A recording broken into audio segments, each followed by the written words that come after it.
Let's go. Hi everyone, welcome back to ಸೈನಿಕನ ಮಾಡಿದ village ಕಂಡ ಚಾನಲ್. ಹೆಂಗದಿರಿ ಎಲ್ಲರೂ? ಕ್ಷೇಮದಿರಿ ಅಂದ್ಕೊಳ್ತಾ ಇವತ್ತಿನ ವ್ಲಾಗ್ನ ಸ್ಟಾರ್ಟ್ ಮಾಡಕತ್ತೀನಿ. ನಾನು ಭಾಳ ಅಂದ್ರೆ ಭಾಳ ಲೇಸಿ ಅದೀನಿ, ಹಾಗಾಗಿ ನಾನು ಸ್ವಲ್ಪ ಲೇಟಾಗಿನೇ ಹೇಳ್ತೀನಿ. ನಮ್ಮದು ಹಳ್ಳಿ. ನನ್ನ ಮಕ್ಕಳು ಹೋಗೋ ಸ್ಕೂಲ್ ಏನು ಅಷ್ಟೊಂದು ಹೈಫೈ ಏನಲ್ಲ. ಆ ಸ್ಕೂಲಿಗೆ ಬರೋ ಮಕ್ಕಳೆಲ್ಲ ಆಲ್ಮೋಸ್ಟ್ ಅಲ್ಲೆಲ್ಲ ಹಳ್ಳಿ ಮಕ್ಕಳು. ಹಂಗೆ ಇರೋದ್ರಿಂದ ಅವರು ಟೀಚರ್ಸ್ ಹೇಳಿರ್ತಾರೆ ನಮ್ಗೆ ಜಂಕ್ ಫುಡ್ ಹಾಕೋಂಗಿಲ್ಲ, ಹಂಗೆ ಅತಿ ಡೆಕೋರೇಟಿವ್ ಆದಂಥ ಲಂಚ್ ಬಾಕ್ಸ್ ರೆಸಿಪೀಸ್ ಏನಿರ್ತಾವಲ್ಲ ಅದು ಮಾಡಿ ಕೊಡೋ ಹಾಗಿಲ್ಲ ಅಂಥೇಳಿ. ನಾರ್ಮಲ್ಲಾಗಿ ನಾವು ಮನೆಯೊಳಗೆ ಏನು ಮಾಡ್ತೀವಲ್ಲ ಅದನ್ನು ಮಾಡಿಕೊಡೋದು. ಯಾಕಪ್ಪ ಅಂದ್ರೆ ಅನುಕೂಲ ಇರೋರು ದಿನ ವೆರೈಟೀಸ್ ಲಂಚ್ ಬಾಕ್ಸ್ ಹಾಕ್ತಾರೆ. ಪಾಪ ಅನುಕೂಲ ಇಲ್ದವ್ರಷ್ಟು ನಾರ್ಮಲ್ಲಾಗಿ ಏನಾರು ಹಾಕಿರ್ತಾರೆ. ಎಲ್ಲ ಮಕ್ಕಳಿಗೂ ಸೇಮ್ ಒಂದೇ ಥರ ಇರಬೇಕಂಥೇಳಿ ಅವ್ರ ಟೀಚರ್ಸ್ ಆ ರೀತಿ ಹೇಳಿರ್ತಾರೆ ನಮಗೆ. ನಾನು ಲೈಕ್ ರೊಟ್ಟಿ, ಚಪಾತಿ, ದೋಸೆ ಐಟಮ್ಸ್, ತಾಲಿಪಟ್ಟು ಐಟಮ್ಸ್ ಈ ಥರ ರೆಸಿಪಿನ ಮಾಡಿ ಕೊಟ್ಟಿರ್ತೇನೆ. ಸೊ ಅದೇನು ಬಹಳಷ್ಟು ಟೈಮ್ ಏನು ಹಿಡಿಯೋಂಗಿಲ್ಲ. ಅವರು ಹೋಗೋ ಟೈಮ್ ಒಳಗೆ 9 ಗಂಟೆ ಒಳಗೆ ನಾನು ದನ ಸಗಣಿ ಬಾಚೋದು, ಹಾಲು ಕರಿಯೋದು, ನೀರು ಕುರ್ದು ಕೊಟ್ಟಿಗೆ ಎಲ್ಲ ಹಸ ಮಾಡೋದು, ಇದೆಲ್ಲ ಕೆಲಸ ಮುಗಿಸ್ಕೊಂಡು ಆಮೇಲೆ ಅವ್ರಿಗೆ ಟಿಫಿನ್ ಮಾಡಿ ಬಾಕ್ಸ್ ರೆಡಿ ಮಾಡಿ ಕೊಟ್ಟಿರ್ತೇನೆ. ಇವತ್ತು ನಂದು ಸ್ವಲ್ಪ ಎಕ್ಸ್ಟ್ರಾ ಕೆಲಸ ಇತ್ತು. ಏನಪ್ಪ ಅಂದ್ರೆ ಇನ್ನೇನು ಶ್ರಾವಣ ಸ್ಟಾರ್ಟ್ ಆಗ್ತೈತಿ, ಹಾಗಾಗಿ ಮನೆ ಎಲ್ಲ ಫುಲ್ ಡೀಪ್ ಕ್ಲೀನಿಂಗ್ ಚಾಲೆಂಜ್ ತೊಗೊಂಡಿದ್ದೆ. ನಾನು ಯೂಟ್ಯೂಬ್ ಹಂಗೆ ಇನ್ಸ್ಟಾಗ್ರಾಮ್ ಅಂತ ಸ್ಟಾರ್ಟ್ ಮಾಡಿದ್ದ ದುಡ್ಡಿಗೋಸ್ಕರ ಅಲ್ಲ. ದೇವ್ರ ನಮ್ಮ ಪಾಲಿಗೆ ಎಷ್ಟು ಕೊಡಬೇಕಲ್ಲ ಅದನ್ನು ಕೊಟ್ಟಿದ್ದಾನೆ. ಮನುಷ್ಯನ ಆಸೆಗೆ ಮಿತಿ ಇಲ್ಲ ಅಂತ ಹೇಳ್ಬೋದ. ನಮಗೇನಾದರೂ ಸ್ವಲ್ಪ ಸೌಕರ್ಯ ಸಿಕ್ಕಿದ್ರೆ ಇನ್ನೂ ಬೇಕು, ಇದಕ್ಕಿಂತ ಜಾಸ್ತಿ ಬೇಕು ಅಂತನೇ ನಮ್ಮ ಮನಸ್ಸು ಹೇಳ್ತೈತಿ. ಅದಕ್ಕೆ ನಮ್ಮ ಮನೆಯವರು ನನಗೆ ಯಾವಾಗಲೂ ಹೇಳೋ ಒಂದೇ ಒಂದು ಮಾತಂತಂದ್ರೆ, ಯಾವುದೇ ಸಂದರ್ಭದೊಳಗೆ ನಮಗಿಂತ ಮ್ಯಾಲೆ ಇದ್ದವ್ರನ್ನ ನೋಡಕ್ಕೆ ಹೋಗಬೇಡ, ನಮಗಿಂತ ಕೆಳಗಿದ್ದವ್ರನ್ನ ನೋಡು. ಅವ್ರಿಗಿಂತ ನಮ್ಮ ಲೈಫ್ ಭಾಳ ಅಂದ್ರೆ ಭಾಳ ಬೆಟರ್ ಐತಿ ಅಂತ ಹೇಳ್ತಿರ್ತಾರೆ. ಎಷ್ಟೋ ಜನ ದಿನಗೂಲಿ ಮಾಡಿ ಬಂದು ಹಣದಿಂದ ಊಟ ಮಾಡ್ತಾರೆ. ಅವ್ರ ಜೀವನಕ್ಕಿಂತ ನಮ್ಮ ಜೀವನ ಭಾಳ ಬೆಟರ್ ಐತಿ. ಬಾಜು ಮನೆಯವ್ರು ಫ್ರಿಡ್ಜ್ ತೊಗೊಂಡ್ರು, ಬಂಗ್ಲೆ ಕಟ್ಸಿದ್ರು, ಫಾಸ್ಟ್ ಕಾರ್ ತೊಗೊಂಡ್ರು ಅಂತ ಅವ್ರನ್ನು ನಾವು ಅನುಸರ್ಸಕ್ಕೆ ಹೋದ್ರೆ ನಮ್ಮ ಜೀವನಾನ ನಾವು ನರ್ಕಕ್ಕೆ ತಳ್ಕೊಂಡಂಗೆ. ಯಾವಾಗಿದ್ರೂ ನಮ್ಮ ಹಾಸಿಗೆ ಎಷ್ಟು ಇರ್ತೈತೆ ಅಷ್ಟೇ ನಾವು ಕಾಲು ಚಾಚೋದು. ಹಂಗೇನಾದರೂ ನಾವು ಮಾಡಿದ್ರೆ ನಮ್ಮ ಜೀವನ ನಾವು ಸ್ವರ್ಗಕ್ಕೆ ತೊಳ್ಕೊಂಡಂಗೆ. ಅವರು ಯಾವಾಗಲೂ ಹೇಳೋದು ಇದೊಂದು. ನಮ್ಮ ಮನೆಯೊಳಗೆ ಅಷ್ಟೊಂದೇನು ಕೆಲಸ ಇರೋದಿಲ್ಲ. ಖಾಲಿ ಟೈಮ್ ಒಳಗೆ ಅವರು ಇವ್ರ ಕಟ್ಟಿಗೆ ಅಂತ ಕುಂತ್ಕೊಂಡು ಆಕಿ ಹಂಗೆ ಐಕಿ ಹಿಂಗೆ ಅಂಥೇಳಿ ಇನ್ನೊಬ್ರ ಬಗ್ಗೆ ಅವ್ರ ಥಾಟ್ ಒಳಗೆ ಕಲ್ಲು ಹುಡ್ಕೋ ಕೆಲಸ ಯಾಕೆ ಮಾಡೋದು? ಸುಮ್ಮನೆ ನಾವು ಖಾಲಿ ಇದ್ರೆ ಆಕಿ ಹಂಗೆ ಐಕಿ ಹಿಂಗೆ, ನಾವು ಹಿಂಗೆ, ಅದು ಹಿಂಗೆ ಬರೀ ಇದೇ ಮಾತಕ್ಕವ. ನಮಗೆ ಸಿಕ್ಕಂಥ ಫ್ರೀ ಟೈಮ್ ಒಳಗೆ ಸೋಷಿಯಲ್ ಮೀಡಿಯಾ ಯೂಸ್ ಮಾಡಿಕೊಂಡು ನಾವು ಏನಾದರೂ ಕಲಿಬಹುದು, ನಾಲೆಜ್ ಇಂಪ್ರೂವ್ ಮಾಡ್ಕೋಬಹುದು, ನಮ್ಮ ಕುಕ್ಕಿಂಗ್ನ ನಾವು ಇನ್ನೂ ಸ್ವಲ್ಪ ಬೆಟ್ರಾಗಿ ಮಾಡ್ಕೋಬಹುದು, ವೆರೈಟಿ ರೆಸಿಪಿ ಕಲ್ಕೋಬಹುದು, ನಾವು ತಿನ್ಬೋದು, ಮನೆಯವ್ರಿಗೂ ತಿನ್ನಿಸ್ಬೋದು ಅಂಥೇಳಿ ನಾನು ವ್ಲಾಗ್ ಸ್ಟಾರ್ಟ್ ಮಾಡೀನಿ. ಈ ವ್ಲಾಗ್ ಸ್ಟಾರ್ಟ್ ಮಾಡಿದಾಗಿಂದ ಡಿಫ್ರೆಂಟ್ ಐಟಮ್ಸ್ನ ಕಲ್ಕೊಂಡೀನಿ. ಕುಕ್ಕಿಂಗ್ ಒಳಗೆ ಭಾಳ ಅಂದ್ರೆ ಭಾಳ ಇಂಪ್ರೂವ್ಮೆಂಟ್ ಆಗೈತಿ. ಸೊ ಇದರಿಂದ ವೆರೈಟಿ ಫುಡ್ ತಿಂದೇವಿ. ನಾವು ಮಾಡೇವಿ ಅಂಥೇಳಿ ನಮಗೂ ಖುಷಿ, ಮನೆಯವ್ರಿಗೆ ತಿನ್ಸೀವಿ ಅಂತೇಳಿ ಅದು ಖುಷಿ. ಆಮೇಲೆ ನಮ್ಗೆ ಇದ್ರೊಳಗೆ ಒಂದೇನು ಬೆನಿಫಿಟ್ ಆಕೈತಿ ಅಂತಂದರೆ, ಇದ್ರೊಳಗೆ ನಮ್ಮ ಟೈಮ್ ಏನು ವೇಸ್ಟ್ ಆಗಂಗಿಲ್ಲ. ನಮ್ಗೆ ಅಪ್ಲೋಡ್ ಮಾಡ್ಲಿಕ್ಕೆ ಒಂದು ವಿಡಿಯೋನೂ ಆಕೈತಿ, ಹಂಗೆ ಮನೆಯವ್ರಿಗೆ ವೆರೈಟಿ ಫುಡ್ ತಿಂದ್ವಿ ಅಂತ ಅವ್ರಿಗೂ ಖುಷಿ ಆಕೈತಿ. ಸೊ ಒಂದೇ ಕಲ್ಲೊಳಗೆ 2 ಹಕ್ಕಿನ ನಾವು ಹೊಡಿಬೋದು. ಈ ಸೋಷಿಯಲ್ ಮೀಡಿಯಾದೊಳಗೆ ಸಕ್ಸಸ್ ಅನ್ನೋದು ರಾತ್ರಿಯಾಗಿ ಬೆಳಕಾದಷ್ಟು ಈಸಿಯಾಗಿ ಸಿಗೋದಿಲ್ಲ. ಅದಕ್ಕೂ ನಾವು ಎಫರ್ಟ್ ಹಾಕ್ಬೇಕು, ಸ್ಟ್ರಗಲ್ ಪಡ್ಬೇಕು, ಕಠಿಣ ಪರಿಶ್ರಮ ಇದ್ರೆ ಸಕ್ಸಸ್ ಖಂಡಿತ ಸಿಗ್ತೈತಿ. ಆದ್ರೆ ಅದು ನಮ್ಮನ್ನ ಸ್ವಲ್ಪ ಸತಾಯಿಸ್ತೈತಿ. ನಮ್ಮ ಖುಷಿಗೆ, ನಮ್ಮ ಸಂತೋಷಕ್ಕೆ ನಾವು ಏನಾದರೂ ಒಂದು ಮಾಡಾಕತ್ತೀವಿ ಅಂದಮೇಲೆ ಅದಕ್ಕೆ 4 ಮಂದಿ 4 ಥರ ಗಂಡ ಹಿಂದೆ ಮಾತಾಡ್ತಾರೆ. ನಾವು ಯಾವುದೇ ಅಡ್ಡದಾರಿಯೊಳಗಿನ ಮಾಡ್ತಿರೋದಿಲ್ಲ. ಸೊ ಯಾರಿಗೂ ಹೆದರೋ ಅವಶ್ಯಕತೆಯೂ ಇರೋದಿಲ್ಲ. ಜನ ನಾವು ಕುಂತರೂ ಮಾತಾಡ್ತಾರೆ, ನಿಂತರೂ ಮಾತಾಡ್ತಾರೆ, ಮಲಗಿದ್ರು ಮಾತಾಡ್ತಾರೆ, ಎದ್ದು ಕುಂತರೂ ಮಾತಾಡ್ತಾರೆ. ಹಾಗಾಗಿ ಅವ್ರ ಮಾತನ್ನು ಹಿಂದೆ ಕೈ ಜಾಡಿಸ್ಕೊತ ಹೋಗ್ತಿರ್ಬೇಕು. ಯಾವುದೇ ಕೆಲಸ ಆದರೂ ನಾವು ಸ್ಟಾರ್ಟ್ ಮಾಡಿದ ತಕ್ಷಣ ನಮಗೆ ಸಕ್ಸಸ್ ಸಿಗೋದಿಲ್ಲ. ಅದಕ್ಕೆ ಅದ್ರದ್ದೇ ಆದಂಥ ಒಂದು ದಾರಿ ಇರ್ತೈತಿ. ನಾವು ಆ ದಾರಿ ಕರೆಕ್ಟಾಗಿ ಹಿಡ್ಕೊಂಡು ಹೋದರೆ ಯಾವಾಗ ಒಂದಿನ ನಮ್ಮ ಸಕ್ಸಸ್ ಅನ್ನೋದು ಸಿಗ್ತೈತಿ. ಅದು ಲೇಟ್ ಆಗ್ಬೋದು, ಆದರೆ ಜೆನ್ಯೂನ್ನಾಗಿ ನಾವು ಏನು ನಮ್ಮ ಪರಿಶ್ರಮ ಹಾಕಿ ಮಾಡ್ತಿರ್ತೇವಲ್ಲ ಅದಕ್ಕೆ ಮಾತ್ರ ಸಕ್ಸಸ್ ಅನ್ನೋದು ಕಟ್ಟಿಟ್ಟ ಬುತ್ತಿ ಅಂತ ಹೇಳ್ಬೋದು. ಬಟ್ ನಾವು ಅನ್ಕೋತಿರ್ತೀವಿ, ಭಾಳ ಜನ ಅನ್ಕೋತೀವಿ, ಎಲ್ಲೋ ಒಂದು 6 ಮಂತ್ ಮಾಡಿದ್ವಿ, 1 ಇಯರ್ ಮಾಡಿದ್ವಿ, ನಮ್ಗೆ ಸಕ್ಸಸ್ ಸಿಗಲಿಲ್ಲ, ವ್ಯೂಸ್ ಬರಲಿಲ್ಲ, ಸಬ್ಸ್ಕ್ರೈಬರ್ಸ್ ಬರಲಿಲ್ಲ ಅಂಥೇಳಿ ಡಿಮೋಟಿವೇಟ್ ಆಗ್ತೀವಿ. ಸೊ ಇದ್ರ ಸೋಷಿಯಲ್ ಮೀಡಿಯಾದೊಳಗೆ ಎಷ್ಟೋ ವರ್ಷದಿಂದ ಕೆಲಸ ಮಾಡೋರಿಗೇನ ಇವಾಗ ರೀಸೆಂಟಾಗಿ ಸಕ್ಸಸ್ ಸಿಗ್ತಿರ್ತೈತಿ. ನಾವು ಏನು ಮಾಡ್ತೀವಿ ಅವ್ರನ್ನ ನಮ್ಮನ್ನ ಕಂಪೇರ್ ಮಾಡ್ಕೊಳಕ್ಕೆ ಹೋಗ್ತೀವಿ. ಅವ್ರಿಗೆ ಅಷ್ಟು ವ್ಯೂಸ್ ಬರ್ತಾವೆ, ಅಷ್ಟು ಲೈಕ್ಸ್ ಬರ್ತಾರೆ, ಅಷ್ಟು ಜನ ಸಬ್ಸ್ಕ್ರೈಬರ್ಸ್ ಆಗ್ಯಾರ, ಮತ್ತು ನಮ್ಗೆ ಯಾಕೆ ಆಗತ್ತಿಲ್ಲ? ನಮ್ಮ ಕಂಟೆಂಟು ಅವ್ರ ಕಂಟೆಂಟ್ ಗತಿನೇ ಐತಲ್ಲ. ನಾವು ಕುಕಿಂಗ್ ವಿಡಿಯೋಸ್ ಹಾಕ್ತೀವಿ, ಅವರು ಹಾಕ್ತಾರೆ, ಅವರು ಡೈಲಿ ಹಾಕ್ತಾರೆ, ನಾವು ಡೈಲಿ ಹಾಕ್ತೀವಿ ಅಂತೇಳಿ. ಬಟ್ ನೋ, ಇದೇ ನಾವು ಮಾಡೋ ದೊಡ್ಡ ತಪ್ಪು. ಯಾಕಂತಂದ್ರೆ ಅವರು ಎಷ್ಟೋ ವರ್ಷದ ಅವ್ರದ್ದು ಪರಿಶ್ರಮ ಇರ್ತೈತಿ. ಈಗ ಅವ್ರನ್ನ ಜನ ಗುರುತಿಸ್ತಿರ್ತಾರೆ, ಅವ್ರ ವಿಡಿಯೋಕ್ಕೆ ಕಾಯ್ತಿರ್ತಾರೆ, ವೇಟ್ ಮಾಡ್ತಿರ್ತಾರೆ. ಅವ್ರು ಇನ್ನೂ ಯಾಕೆ ವಿಡಿಯೋ ಹಾಕಿಲ್ಲ ಅಂತ ತಾವ ಯೋಚನೆ ಮಾಡ್ತಿರ್ತಾರೆ. ಆಮೇಲೆ ಅವ್ರ ಲೈಫ್ ಒಳಗೆ ಏನಾಗತ್ತೈತಿ ಅಂತೇಳಿ ಕ್ಯೂರಿಯಾಸಿಟಿಲಿ ಅವ್ರನ್ನ ನೋಡ್ತಿರ್ತಾರೆ. ನಾವು ಇವಾಗ ಸಿಳಿಮಿಳಿ ಒಂದು 5-6 ತಿಂಗಳದಿಂದ ಬಂದು ನಂದು ಹಂಗೆ ರೀಚ್ ಆಗತ್ತಿಲ್ಲ, ಜನ ನನಗೆ ಬರಾತಿಲ್ಲ ಅಂಥೇಳಿ ನಾವು ಸೊ ಅವ್ರಿಗೆ ನಮ್ಗೆ ಕಂಪ್ಯಾರಿಸನ್ ಒಟ್ಟು ಮಾಡ್ಕೊಳಕ್ಕೆ ಹೋಗ್ಬಾರ್ದು. ಬಟ್ ನಮ್ಮ ಇದನ್ನು ಜೆನ್ಯೂನ್ ಆಗಿ ನಮ್ಮ ಪರಿಶ್ರಮ, ನಮ್ಮ ಇದು ನಮ್ಮನ್ನು ಒಂದಿನ ಅವ್ರಂಗನ ಕರ್ಕೊಂಡು ಹೋಗ್ತೈತಿ. ನಾನು ಈ ವಿಡಿಯೋನ ಮಿಸ್ ಮಾಡ್ದಂಗೆ ಎಂಡ್ ತನಕ ನೋಡ್ರಿ. ಇಷ್ಟ ಆದರೆ ಲೈಕ್ ಮಾಡಿರಿ, ಮತ್ತು ನನ್ನ ಚಾನಲ್ನ ನೀವು ಸಬ್ಸ್ಕ್ರೈಬ್ ಮಾಡ್ಕೋದ್ಲೇ ನೋಡಕತ್ತಿದ್ರೆ ದಯವಿಟ್ಟು ಸಬ್ಸ್ಕ್ರೈಬ್ ಮಾಡ್ಕೊರಿ. ಹಂಗೆ ನಿಮ್ಗೆ ಇಷ್ಟ ಆದರೆ ಒಂದು ಲೈಕ್ ಕೊಡ್ರಿ, ಶೇರ್ ಮಾಡಿರಿ.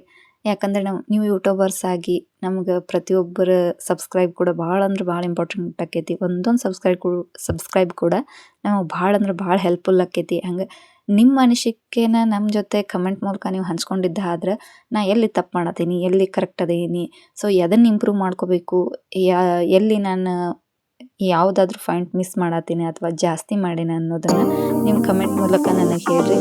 ಅಂದಾಗಲೇ ನಾನು ತಿದ್ಕೊಳ್ಳೋಕೆ ನನಗೊಂದು ವಿಡಿಯೋ ಸಿಗ್ತೈತಿ.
ನಾನು ಸ್ವಲ್ಪ ಹಾಲೆಲ್ಲ ಒಂದು ತಕ್ಕ ಮಟ್ಟಿಗೆ ಕ್ಲೀನ್ ಮಾಡ್ಕೊಂಡ್ನಿ. ಅಗದಿ ಏನು ಡೀಪ್ ಕ್ಲೀನ್ ಮಾಡಿಲ್ಲ. ಯಾಕಂದ್ರೆ ಇನ್ನೊಂದು 1.5 ತಿಂಗಳಿಗೆ ಮಾನಮಿ ಬಂತ. ಸೊ ನಮ್ದು ಊರ ಜಾತ್ರೆ ಇರ್ತೈತೆ ಅವಾಗ. ಅವಾಗ ಫುಲ್ ಡೀಪ್ ಕ್ಲೀನ್ ಮಾಡಿದ್ರಾತು ಅಂತೇಳಿ ಸೊ ಅಷ್ಟರ ಮಟ್ಟಿಗೆ ಮಾಡ್ಕೊಂಡ್ನಿ. ಹಂಗಾಗಿ ಕಿಚನ್ ಕೂಡ ಕ್ಲೀನ್ ಮಾಡ್ಕೊಂಡ್ರೆ ಮುಗಿದು ಹೋಗ್ತೈತಿ ಅಂತೇಳಿ ಮಾಡ್ಕೊಳತ್ತಿದ್ದೆ. ನಾನು ನಿಮ್ಗೆ ಈಗ ಹಿಂದೆ ತೋರಿಸಿದ್ನಲ್ಲ ಅದು ಗುಬ್ಬಿ ಚಟ್ಟ. ಅದು ಯಾರ್ಯಾರ ಮನ್ಯಾಗ ಅದಾವ ಅಂತ ಕಮೆಂಟ್ ಮಾಡಿರಿ. ಯಾಕಂದ್ರೆ ಈಗ ಅವು ನೋಡಕ್ಕೆ ಭಾಳ ಕಡಿಮೆ ಸಿಗ್ತಾವೆ. ಭಾಳ ಈ ಹಳ್ಳಿ ಒಳಗೆ ಕೆಲವೊಬ್ಬರ ಮನೆ ಒಳಗೆ ನೋಡ್ಬೋದು ಅವನು ಗುಬ್ಬಿ ಚಟ್ಟ ಅಂತೇಳಿ. ಬಟ್ ಇವಾಗ ಭಾಳ ರೇರ್ ಅವ ಕಾಣೋದು. ಬಟ್ ಅವನ್ನ ಮೊದಲೆಲ್ಲ ಮಾಡಿದವ್ರು ಭಾಳ ಚಂದ ಅಂದ್ರೆ ಭಾಳ ಚಂದ ಮಾಡಿದ್ದಾರೆ. ಸೊ ಒಂದು ದಿನ ಅದು ಪೂರ ಕ್ಲಿಯರಾಗಿ ತೋರಿಸ್ತೇನೆ ನಾನು.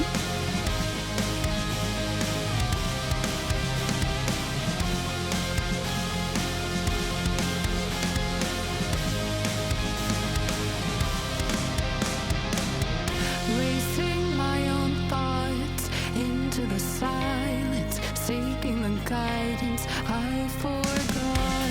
It's somewhere lost, lost to the cages, cages of chaos. I forgot. Somewhere must be written. I just lost my access to the light. Somewhere love had hidden. I chased the can't let go.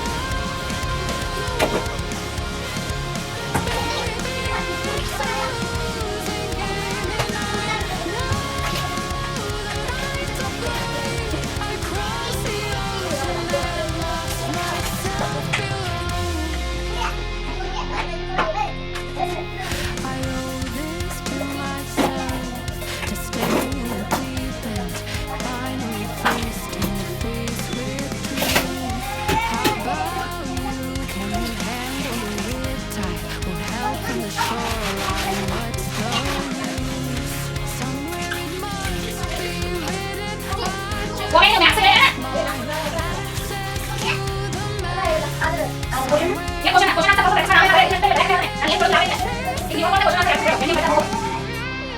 can't let go. Baby,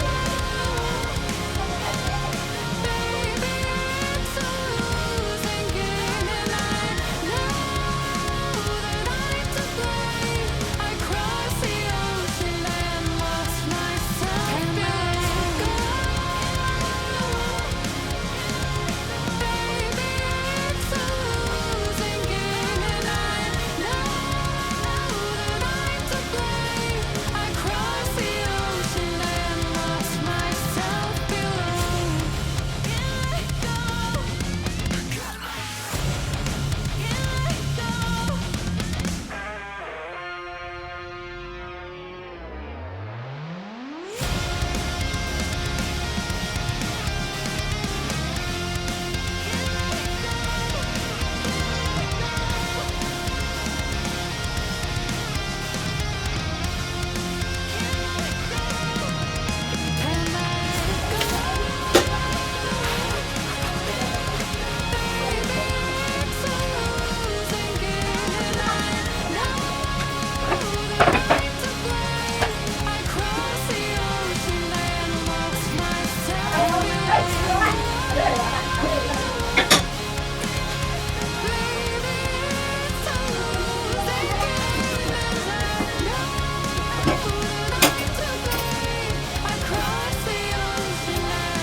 ಹೆಣ್ಮಕ್ಳಿಗೆ ಈಗ ಹೊರಗಡೆ ಸಿಗೋದು corn ಅಂದ್ರೆ ಭಾಳ like ಆಕಾವು. ಹಂಗಾಗಿ ಅವ್ರ ಅಪ್ಪಾಜಿ so corn ತೊಗೊಂಬಂದಿದ್ರು. ಅದನ್ನು ನಮ್ಮ ಮನೆಯೊಳಗೆ ಬೇಯಿಸಿ ಸ್ವಲ್ಪ ಅದಕ್ಕೆ ಖಾರ ಉಪ್ಪು ಹಂಗೆ ಮಸಾಲೆ ಚಾಟ್ ಮಸಾಲ ಹಾಕಿಬಿಟ್ಟು ಮನೆಯೊಳಗನ ಅವ್ರಿಗೆ ಮಾಡಿಕೊಟ್ಟು ಅದಂತೆ ಮಾಡಾಕತ್ತೀವಿ.